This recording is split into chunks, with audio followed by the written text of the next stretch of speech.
आणि शिवसेना शिंदे गट एकत्र येऊन लढणार असून जागा वाटपासाठीची चर्चा सुरू आहे। शिंदे गटाने 35 ते 40 जागांची मागणी केल्याची माहिती समोर येत आहे।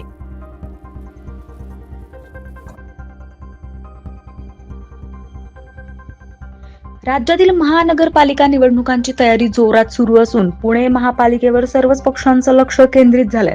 महायुतीतील भाजप आणि शिवसेना शिंदे गट पुण्यात एकत्र निवडणूक लढवणार असल्याचं स्पष्ट झाल्यानंतर जागा वाटपाच्या चर्चांना वेग आलाय।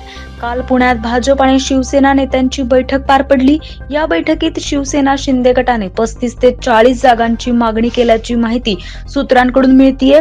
याआधी शिवसेनेचे नेते रवींद्र धंगेकर यांनी स्वतंत्रपणे 165 जागांवर उमेदवार देण्याची भूमिका घेतली होती, तर शहराध्यक्ष नाना भानगिरे यांनी महायुती सोबत जाण्याचा आग्रह धरला होता।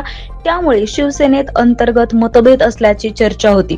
मात्र भाजप सोबत संयुक्त बैठक झाल्यानंतर रात्री उशिरा उद्योग मंत्री उदय सामंत यांच्या उपस्थितीत शिवसेना पदाधिकाऱ्यांची स्वतंत्र बैठक पार पडली।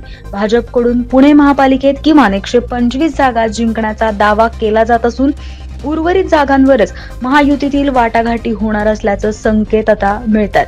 येत्या काही दिवसात पुणे महापालिकेच्या जागा वाटपांवर शिक्कामोर्तब होण्याची शक्यता आहे।